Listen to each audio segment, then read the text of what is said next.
Mahabubabad collector చెప్పినట్టుగా and మిగిలిన collector చెప్పినట్టుగా మనం కూడా చేస్తున్నాం మ్యామ్ అండ్ సార్. సో ఒక ఇంటర్వెన్షన్ ఏమంటే మేడం, మలేరియా డేకు జనరల్ గా బయోమోడల్ డిజీజ్ ఉంటాయి. బయోమోడల్ అంటే ఒక సంవత్సరంలో 2 సార్లు దీనికి పీక్ వస్తాయి. పీక్ వస్తే ఏప్రిల్లో 1 పీక్ అండ్ అక్టోబర్ నవంబర్లో 2nd పీక్ వస్తాయి. సో ఈ 99 డేస్ ప్రోగ్రామ్ లో మనం ఆ అడ్వాంటేజ్ తీసుకొని ఐఆర్ఎస్ స్ప్రే చెప్తాం మేడం. ఐఆర్ఎస్ అంటే ఇండోర్ రెసిడ్యువల్ స్ప్రే. దీని ఎఫికసీ 45 డేస్ వరకు ఉంటాయి. సో ప్రతి ఒక్క ఊర్లో మనం ఆల్రెడీ ఇది స్టాండర్డ్ పని చేస్తున్నాం. సో దీంతో పాటు ఈ ఐఆర్ఎస్ స్ప్రే కూడా ప్రతి ఒక్క ఊర్లో స్ప్రే చేయాలి. తర్వాత ఒక అది కూడా డిజైన్ చేయడం జరిగింది మేడం. ఒకసారి మీకు చూపిస్తాను. సో ఒక స్టిక్కర్ లాగా డిజైన్ చేయడం జరిగింది. సో ఆ డిజైన్ చేసి ప్రతి ఒక్క ఇల్లు మీద ఇది అతికించడం జరుగుతుంది. సో దాదాపుగా మా దగ్గర 1,20,000 హౌస్ హోల్డ్స్ ఉన్నాయి సార్. సో మా టార్గెట్ ఏమంటే ప్రతి ఒక్క హౌస్ హోల్డ్ ని కవర్ చేయాలి. సో అది చేస్తే మీరు మాకు డైరెక్ట్లీ సోషల్ ఆడిట్ కూడా అయిపోతాయి. ఎన్ని ఇంటి దగ్గర పోయి వాళ్ళు స్ప్రే చేశారు. తర్వాత లాస్ట్ ఇయర్ మాకు దాదాపుగా 72 డెంగ్యూ కేసెస్ వచ్చినాయి మా జిల్లాలో. సో కంట్రోల్ అవ్వడానికి కూడా మాకు ఛాన్సెస్ ఉంటుంది మేడం. సో మీ తరఫు నుంచి ఒక హెల్ప్ ఏం కావాలంటే మేడం అండ్ సార్, మా దగ్గర 12 మండల్స్ లో గ్రూప్ 1 ఎంపీటీఓలు ఉన్నారు మ్యామ్ అండ్ సార్, 8 మంది. సో వాళ్ళ ట్రైనింగ్ 8 నుంచి ఉంది. సో వెళ్ళిపోతారు. దీనివల్ల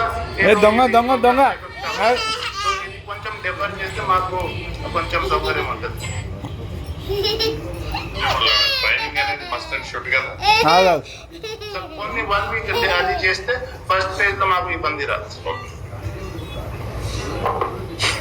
ఈ కలెక్టర్ గారు చెప్పింది ఏదైతే ఉందో మిగతా వాళ్ళు కూడా అడాప్ట్ చేసుకుంటే బాగుంటుంది అన్న. స్టిక్కరింగ్ అనేది అది చెప్పారు కదా, అదొకటి మీరందరూ కూడా అడాప్ట్ చేసుకోండి. నేను గ్రూప్ లో పెడతాను మేడం. సో వాళ్ళు వేరే వాళ్ళు కూడా చేయవచ్చు.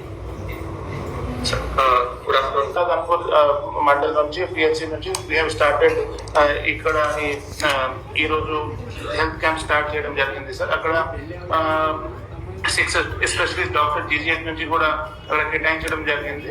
అండ్ 200 టార్గెట్ ఇచ్చి ప్రతి ఒక్క మైక్రో ప్లాన్ కూడా తయారు చేయడం జరిగింది. ప్రతి ఒక్క పిహెచ్సి 16 పిహెచ్సి ఉన్నాయి మా దగ్గర. 16 పిహెచ్సిస్ లో ప్రతి రొటేషన్ బేసిస్ లో మనం అక్కడ హెల్త్ క్యాంప్ పెడతాం. కనీసం 200 టార్గెట్ పెట్టేసి వాళ్ళ హెల్త్ కార్డ్ కూడా కొత్త హెల్త్ కార్డ్ కూడా ఏర్పాటు చేయడం జరిగింది.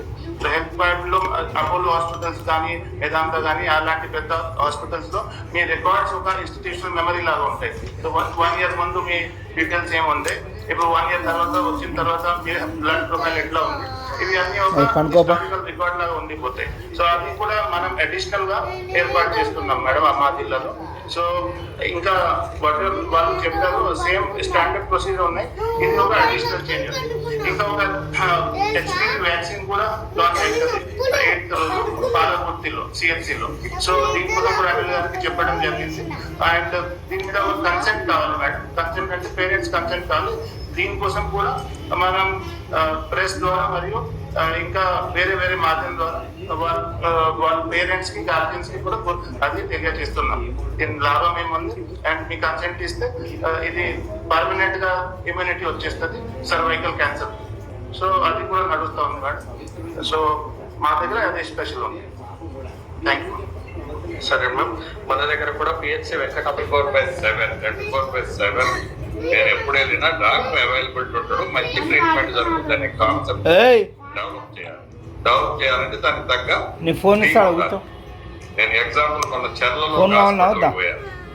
ఒకప్పుడు అక్కడ పేషెంట్లు మాక్సిమం 9 మందో 8 మందో డైలీ వచ్చేది.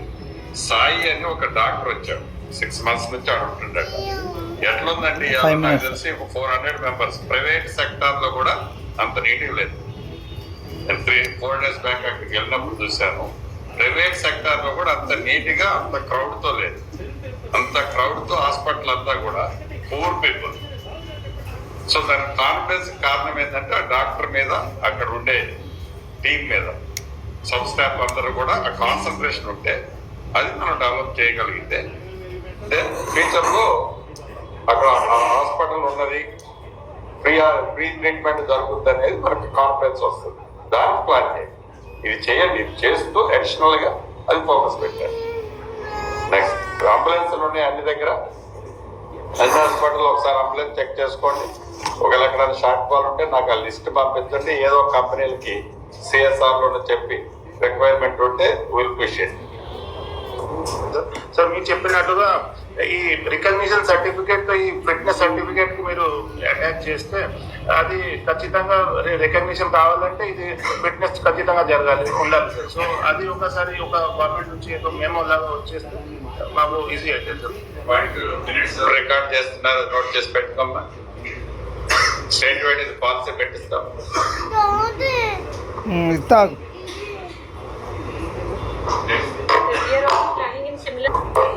సార్ మన దగ్గర 2 హైవేస్ పోతాయి సార్. సో ఆ హైవేస్ లో చాలా ఢాబాస్ కూడా ఉన్నాయి.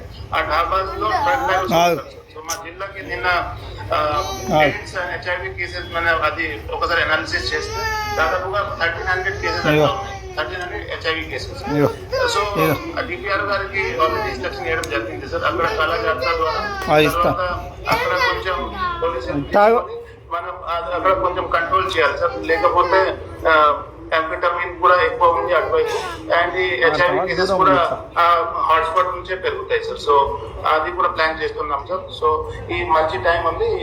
ఇప్పుడు కళా జాతర 2 వైపు నుంచి 2 పార్ట్స్ లో చేసి 2 NH లో అది పెట్టిస్తాం సార్. Yes sir. సార్ మన దగ్గర 179 మాత్రమే ఇప్పుడు కంప్లీట్ షేప్ లో వచ్చింది సార్. కానీ 3000 దాకా ఆల్రెడీ స్లాబ్ పడి ఉన్నాయి, ఫినిషింగ్ స్టేజ్ లో ఉంది సార్. సో మనం ఏం ప్లాన్ చేస్తున్నామంటే ఈ వచ్చిన 45 days లో మంత్లీ మాకు 500 3000 నుంచి ఫినిషింగ్ స్టేజ్ వరకు తీసుకురావాలి. సో అది టార్గెట్ కూడా ఇవ్వడం జరిగింది హౌసింగ్ డిపార్ట్మెంట్ లో సార్, PDR కి.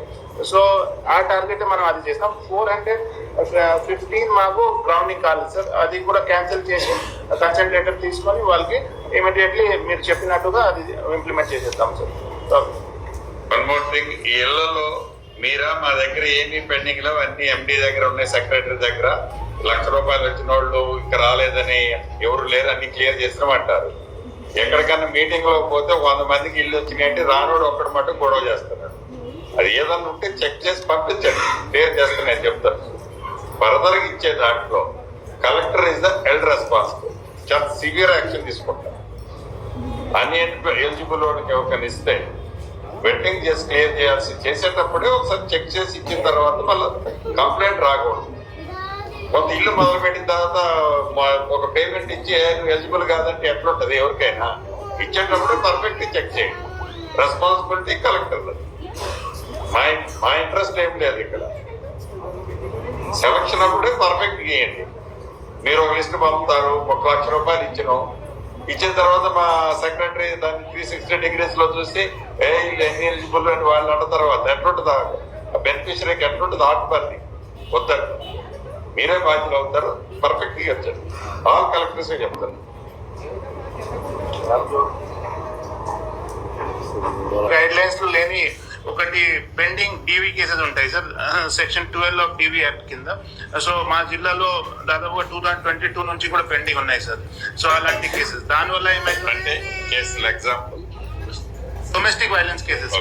సో ఏదో సార్ ఫ్యామిలీలో జరుగుతాయి కదా, సో విమెన్ పైన దాడి చేయడం అది అన్ని ఉంటాయి.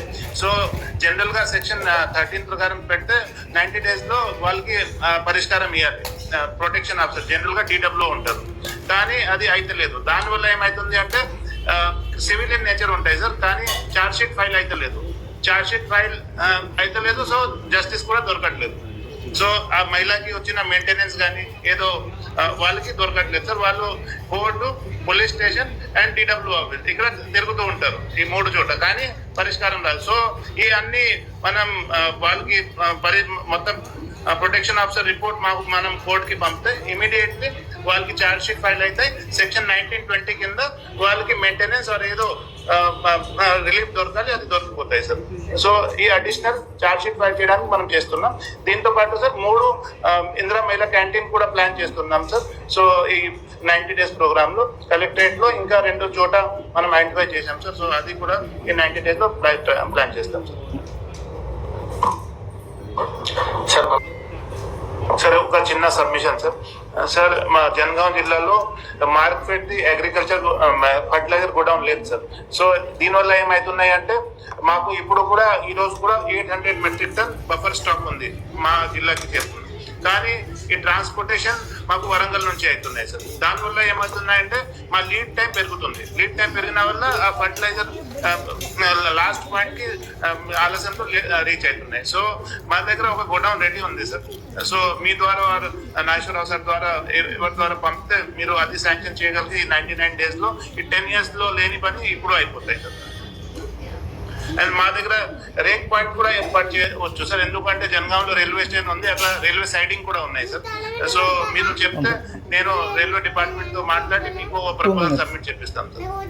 సో ఈ రెవెన్యూకి సంబంధించిన దాంట్లో కూడా మన ప్రభుత్వం ఈ భూభారత్ వచ్చిన తర్వాత ఎన్ని పాస్బుక్లు ఇచ్చాం, ఎన్ని క్లియర్ చేసామో మీరు గ్రామ సభలు పెట్టినప్పుడు చదవాలి. మీ దగ్గర పెండింగ్ అప్లికేషన్ కూడా వాంటెడ్లీ ఏదైనా ఆపుకుంటే మట్టి కోరుకోండి. కలెక్టర్ లెవెల్లో కాదు, కింద లెవెల్లో కొంతమంది ఇబ్బంది ఉంది రెవెన్యూలో, అట్లుంటే నడవదు. ఏదైనా ఉంటే మీరు తెప్పించుకోండి. నా దగ్గర లేదని మీరు చేతులు ఎత్తేయటం కాదు, కింద ఏముందో ఏం జరుగుతుందో కూడా చెక్ చేసుకోండి. కలెక్టర్స్ పవర్స్ డీసెంట్రలైజేషన్ చేసిన తర్వాత మిస్యూజ్ జరిగితే మట్టి కోరుకోండి. పాస్బుక్లు కూడా అప్డేట్ అయినాయా లేవా, ఈ మధ్యలో కొద్దిగా బ్రేక్ అయింది. మనం 8 లోపల అన్ని అయిపోతాం రేపేళ్ళని నాకు లోకేష్ కుమార్ గారు చెప్పారు. ఒకసారి చెక్ చేసుకోండి. ఏదైతే క్లియర్ అయిన పాస్బుక్స్ అన్ని వచ్చినాయా లేదా కూడా చెక్ చేసుకోండి. రెవెన్యూ ఇష్యూస్ కూడా ఏం అప్లికేషన్ పెండింగ్ ఉండొద్దు. సాదా బైనామాలది ఒకటి ఫైల్ సీఎం గారి దగ్గర ఉంది, అది 1-2 days లో క్లియర్ చేస్తా. ఆ జెన్యూన్ ఉన్నది కూడా క్లియర్ చేపిద్దాం. రైట్.